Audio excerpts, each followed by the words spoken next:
One of the most infamous men caught on To Catch a Predator was Jeffrey Douglas Stacy. It wasn't for anything he did or said, but rather for his voice. You ask if she does it. It's a question. Prior to appearing on To Catch a Predator, Jeff Stacy was a pretty normal guy, living in the small city of Lebanon, Ohio. He had graduated from a technical college and was working at a deli. While living in his mother's house, Stacy began chatting with a girl online who said she was 15 years old. From the beginning, the conversation was adult, and it didn't take long for Jeff to decide he wanted to take the roughly 90-minute trip to meet this girl. As you saw, it was really a sting operation being run by the Dateline NBC show To Catch a Predator. I'm Chris Hansen, and I'm a reporter for Dateline NBC, and we're doing a story on adults who try to meet teens on the internet. After being confronted by the host, Chris Hansen, Jeff Stacy left the house. He was immediately taken down by police and arrested. Throughout the entire process, Jeff would defend himself, saying he didn't know the girl he was meeting was 15, even though it was stated early in the chat. So you have no idea how old she is? I thought she was 18. You thought she was 18?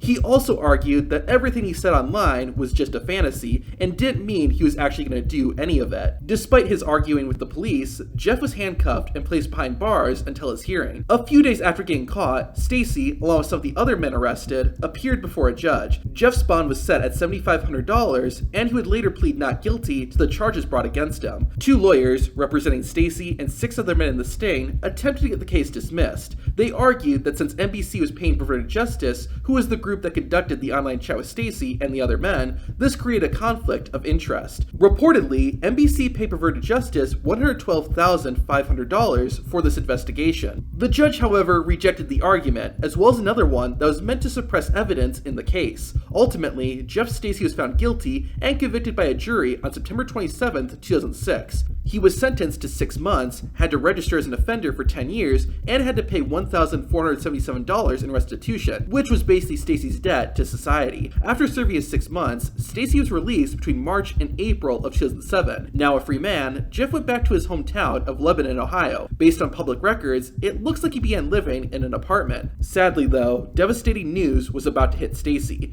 In May 2007, Jeff's father, Douglas Stacy, passed away. For the next few years, it appears Jeff Stacy lived a pretty quiet life. There's not much information on what Stacy was doing at this time other than getting counseling. From my search, Jeff either worked basic jobs or didn't do anything, which wouldn't be surprising considering he was on the registry and his case was still pretty fresh. I did find a LinkedIn profile, and it's a fair bet it does belong to Stacy. Not only does it include his name and hometown, but it also includes a technical college, which Jeff Stacy said he attended. Based on that, in May of 2011, Jeff began working at a company called IGS in Sharonville, Ohio, about half an hour away from his hometown in Lebanon. There, he tested motherboards, but it was a short-lived career as he would leave the job in September 2011. From there, Jeff Stacy got a job at a contact center and IT firm near Cincinnati called RDI Corporation. He worked at their help desk for a year before leaving that job as well in 2012. Things stayed pretty quiet for the next couple of years, it seems. However, in 2015, things would begin to turn around for Jeff Stacy. In June, Stacy met a woman named Leanne, ironically, online. Thankfully, this time, the woman Jeff met wasn't a minor. The two started dating, and in December 2017, Jeff Stacy proposed to Leanne, the same day as Leanne's father's birthday. The two got married in June 2018, and, according to a social media post by Jeff's wife, Jeff's philosophy was, commitment is coming in the door each night. A bit ironic, given his past. Jeff and Leanne didn't have any children, but would become dog owners. However, Stacy would still have some contact with kids. In 2018, it was discovered that Stacy had gotten into martial arts. The tip-off was when Jeff was listed as an instructor at a kung fu studio in Cincinnati, Ohio. The odd part was that the position involved him working with children. Of course, Stacy wasn't on any list at this point. However, once word got around about Jeff Stacy's new job, he was soon taken off the kung fu studio's website. It's unknown if Jeff was fired or not, but it appears that he continued to be involved in kung fu. A post on Reddit in 2019 shared a screenshot of Jeff placing third in a competition for his dojo. While it is somewhat concerning that Stacy had a job that involved working with kids, there isn't any evidence to suggest that Jeff got into any type of trouble after his To Catch a Predator arrest. Although, it seems like trouble found Jeff. In September 2018, a post was made on the Temple of TCAP forum that read,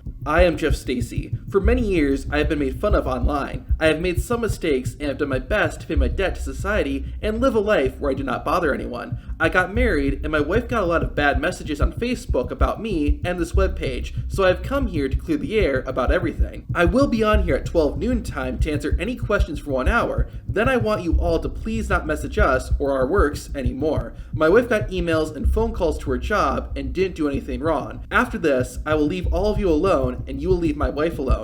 Ask me anything and I'll answer with the truth. Of course, this could very easily have been a random person posing as Jeff Stacy, although it isn't unheard of for family members of predators to get harassed. Users did submit questions for the supposed Jeff Stacy to answer. Since it can't be verified, I'm not going to go too in depth, but I will share some of the more interesting responses and you can draw your own conclusion. Why is your voice so unusual? I had a cold and was high. I have a normal voice. How was jail? And did people mess with you because of your being on TCAP? Jail was bad and no fun. The food is the worst, but nobody knew about the show when I was there. One of the guys from the South's parents knew the warden, so he got good food like Arby's and McDonald's. He would give me some if I made his bunk and stuff. How did appearing on TCAP affect your life? What was your family/friends' reaction? Nobody was mad and helped me with the lawyer. Did your wife know about your past? No, just that I was in trouble a long time ago. Despite some possible online harassment, it seemed like Jeff Stacy had turned his life around. He and his wife even took a trip to Disney World, which is a bit ironic considering Jeff Stacy got the nickname of the Mickey Mouse Predator. With his arrest and everything else behind him, it looked like Jeff Stacy was going to live a mostly quiet, happy life with his spouse. He and his wife were even spotted enjoying a stand-up comedy show on New Year's Eve 2020. However, things took a very dark turn less than 2 months later. Thanks to research done by YouTubers The Skip Tracer and Joey's TCAP channel, we know the fate of Jeffrey Stacy.